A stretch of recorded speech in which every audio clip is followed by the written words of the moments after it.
बच्चों कक्षा 9 में देखें प्रश्नावली 10.3 अंतर्गत प्रश्न पहला। इसमें कुल 4 प्रश्न हैं, 2 प्रश्न आप बताते हैं, 2 प्रश्न आप हल कर लेंगे। चित्र में कोण बी छोटा है किससे? कोण ए से, और कोण सी छोटा है कोण डी से। कोण डी से तो दर्शाइए कि ए डी छोटा है किससे? छोटा है बी सी। ए डी छोटा है किससे? B C. चित्र में कोण बी छोटा है कोण ए और कोण सी छोटा है कोण डी है, तो दर्शाइए कि कोण भुजा ए डी छोटा है किससे? B C. चित्र देखें।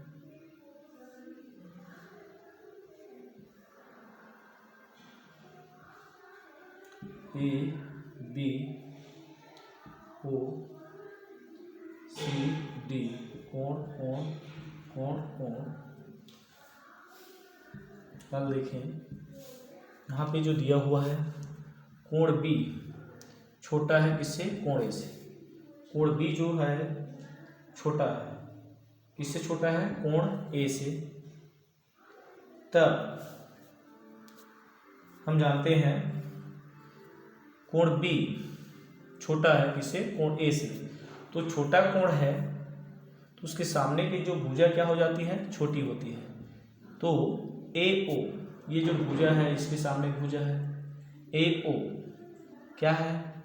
छोटी है किससे? छोटी है इसके सामने का भुजा क्या है? बी ओ से। क्या है? बी ओ से। ठीक है। अब फिर पुनः हम आगे देखें।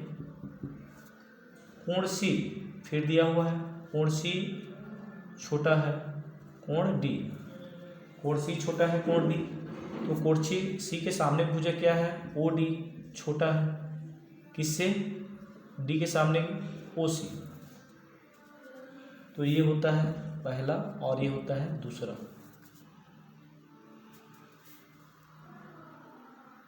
समीकरण 1 व 2 को जोड़ने पर जोड़ते हैं। ए ओ धन डी ओ छोटा है बी ओ धन ओ सी।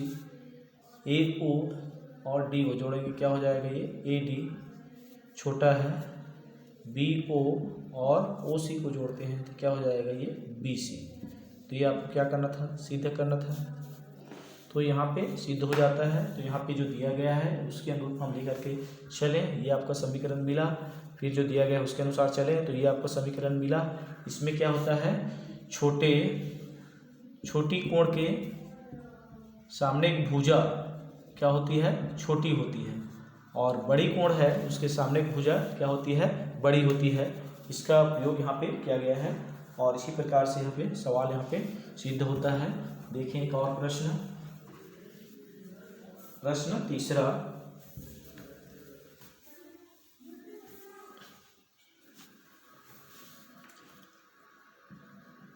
प्रश्न तीसरा प्रश्न है दिए गए चित्र में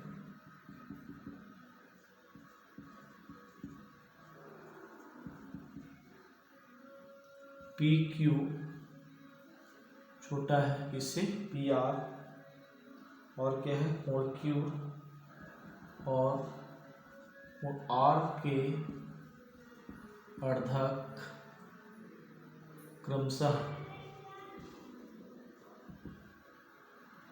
क्यू एस और आर एस है, तब सिद्ध कीजिए कि एस क्यू छोटा है से एस आर। एस की छोटा है एस आर। हल देखें। चित्र है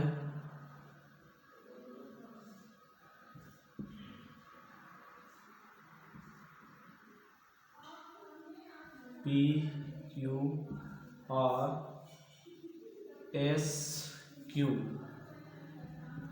आर। जो दिया गया है उसी के अनुसार से देखें, क्यू एस का अर्धक पी, ये जो क्यू एस जो है इसका अर्धक है पी क्यू आर का।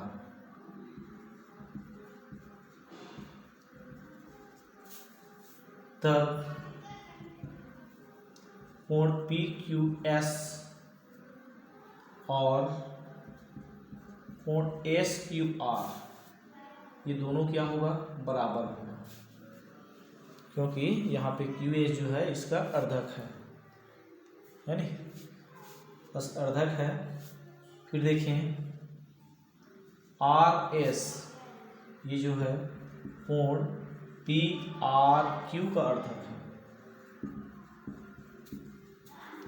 तब क्या होगा, पी आर एस बराबर एस आर क्यू होगा। ठीक है। अब जो दिया है क्या है, पी क्यू बड़ा है किससे, पी आर, यानी कोण आर, पी क्यू बड़ा है किससे, बड़ा है पी आर से, तो कोण आर बड़ा होगा, कोण आर बड़ा होगा किससे, कोण क्यू से।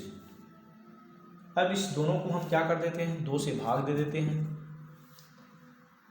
तब दो भाग देते हैं तो S R Q, S R Q, S R Q, और ये क्या हो जाएगा, आर का आधा एस आर क्यू बड़ा है, क्यू का आधा एस क्यू आर होगा, एस क्यू आर। अब एस आर क्यू बड़ा है तो इसके सामने की भुजा क्या होगा, क्यू एस, सामने की भुजा क्या होगा, ये क्यू एस, और एस क्यू आर छोटा है, एस क्यू आर छोटा है, इसके सामने की भुजा क्या होगा, एस आर। तो ये यहाँ पे सिद्ध होता है। यहाँ पर भी अनुप्रयोग क्या है, बड़े कोण के सामने भुजा बड़ी और छोटी कोण के सामने भुजा छोटी होती है। तो इस तरह से यहाँ पे सिद्ध होता है कि क्यू एस छोटा है किससे, एस आर से। तो इस तरह से यहाँ पे जो प्रश्न दिया गया है और इसमें दो प्रश्न आपको हल करके बताया गया है, दो प्रश्न आप सरलतापूर्वक हल कर सकते हैं। तो इस तरह से अध्याय 10 यहाँ पे समाप्त होता है। अगला अध्याय चतुर्भुज अगला वीडियो में फिर आपको बताया जाएगा। धन्यवाद।